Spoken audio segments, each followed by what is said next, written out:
We don't always succeed in life. Few people acknowledge individuals who go looking for the brass ring but come up empty-handed. While average underachievers are generally forgotten in the mists of time, those who fail in truly spectacular fashion have a particular place. Obtaining a world record involves effort, perseverance, and a healthy dose of crazy. Often, repetition to the point of perfection is necessary. However, failure is always a possibility, whether due to human error, an accident, or even the wind shifting. Even the tiniest variation might derail one of these endeavors. When things go wrong, the consequences are frequently disastrous. Having a world record makes you famous, but it is difficult to achieve since you must demonstrate that you can do something that 7 billion people cannot. It necessitates a great deal of sacrifice, which may or may not be fruitful. While the entire world rejoices when someone breaks a world record, when you fail, no one notices since record efforts fail far more frequently than they succeed. These 5 failed efforts, on the other hand, were far too heinous to be overlooked. Some of them did, in fact, end horribly. 5. Longest distance, traveled on a zip line with hair. Sailendranath Roy, 1964 to 2013, was an Indian man who set a Guinness World Record for the most distance, covered on a zip line using just his hair. On March 1, 2011, he set the record at Neemrana Fort Palace in Neemrana, Rajasthan, India. Only his hair, which he knotted in a looped ponytail, kept Sailendra tethered to the zip wire for the entire 82.5 meters. In September 2012, he pulled a Darjeeling Himalayan Railway locomotive for 2.5 meters, 8.2 feet, in the town of Siliguri, West Bengal, with his ponytail. Roy died on April 28, 2013, while attempting to break his own record for the most distance covered on a zip line using just his hair. During his record attempt at Teesta River, Roy died of a heart attack. Halfway through the stunt, his ponytail became hooked to the rope's wheel, and he was left hanging in midair for almost 25 minutes. He was 49 years old at the time. 4. Bar hopping. The objective isn't really difficult. Visit as many bars as you can and drink 1 beer at each of them. Doesn't it appear to be straightforward? Surprisingly, the issue wasn't caused by a drunken binge, an accident, or any other scenario you could think of. It was the organizer who did it. The Guinness Book of World Records had previously blacklisted Larry Olmsted. What is it for, you might wonder?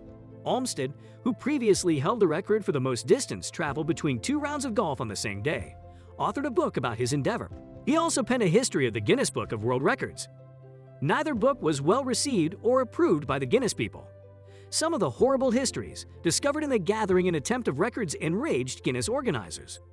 Olmsted's most recent attempt was thwarted because Guinness had taken legal action against him, which must have caught him off guard at the time. 3. The longest sandwich. Failure can take many different shapes. The main reasons are a lack of knowledge and preparation, but even something as simple as an afternoon snack can make the difference between breaking a record and not. That was the case for a group of Iranian chefs who attempted to set a new record for the world's longest sandwich. The goal was to shatter a group of Italians' 1,300-plus meter record. Assorted Guinness Book of Records dignitaries were patiently waiting to give it their official stamp of approval. The meat had been cooked, the sandwich was almost assembled, and assorted Guinness Book of Records dignitaries were patiently waiting by to give it their official stamp of approval. Cooks in Iran, on the other hand, were left despondent after their attempt to construct the world's longest sandwich was thwarted when the audience began eating it before it could be measured. The 1,500-meter-long sandwich was supposed to be stuffed with 700 kilograms of ostrich meat and 700 kilograms of chicken and displayed in a park in Tehran, according to event organizers. However, mayhem followed as the sandwich was being measured. The massive snack was gone in minutes, posing a difficulty for the 3 Guinness representatives. Video footage of the sandwich would be transmitted to Guinness officials, according to one of the event's organizers. We still think the sandwich will be in the Guinness Book of World Records because of all the proof and footage we'll provide them, Parvin Shariati asserted. The stunt was staged to persuade Iranians to consume a more nutritious diet.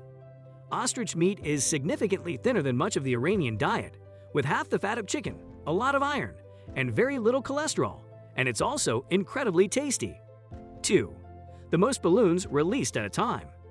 Cleveland Balloon Fest 86 was a charity event held in 1986 by the United Way to set a world record for the most number of balloons launched into the air at one time. The event was a success, but it went down in history as one of the most infamous world records. Everyone rejoiced as the mob of volunteers launched almost 1.5 million balloons into the air. Then reality set in as air traffic control shut down the airport due to the chaos. Then the balloons descended, forcing the closure of numerous highways throughout the city. The balloons also blocked the Coast Guard from reaching two divers who had asked for assistance, resulting in their deaths. Following the cases, the corporation was forced to pay millions of dollars in fines. 1. The most pirates gathered in one location. Pirates are well known, but uncommon. Therefore, if you want to break this record, all you have to do is gather as many individuals dressed as pirates as possible in one location. Penzance's pirates imagined it would be a great thing to recover the world record of almost 14,000 pirates assembled in one place, only to fail because 3 pirates stayed in the pub and missed the official count. For several years, the Cornish town has been locked in a ding-dong war with rival Hastings for the Guinness World Record, but they have been nursing their wounds since their previous effort to reclaim the title in 2014, when they fell just 77 pirates short.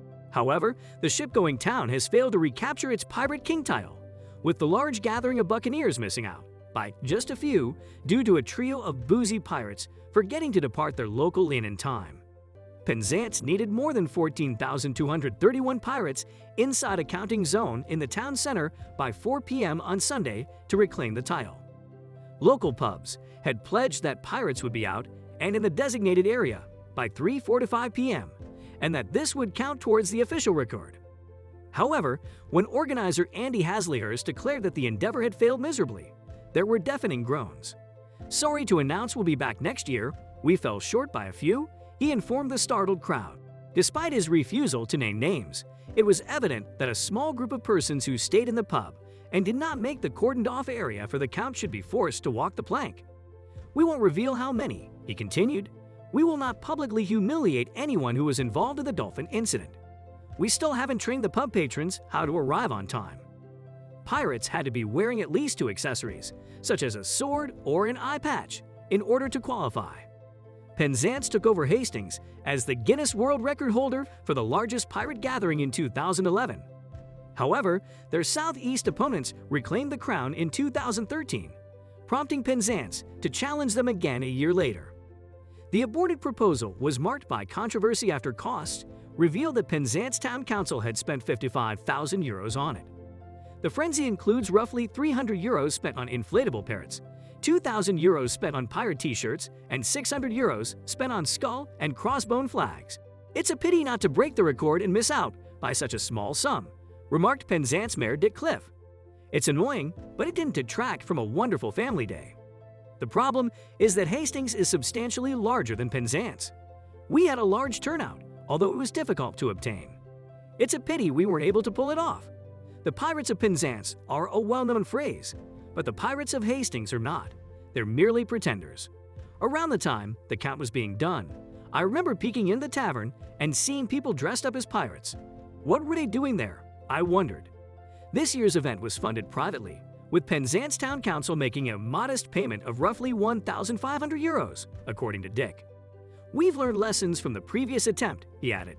"Last time the money was improperly authorized and then covered up, but this time everything has been completely clear, and we have only contributed a little amount to the record attempt this year." Penzance, UK, attempted to break the record in 2014, but fell short by 77 individuals after several pirates failed to turn up. The town had spent a lot of money on the attempt to get an official investigation started, but that wasn't the end of it. In 2017, Penzance attempted to break the record again, but fell short by 3 pirates who went to the pub and missed the official count. That's all for today. See you next time with a lot more. Don't forget to like, share, comment, and subscribe to my channel. Thank you.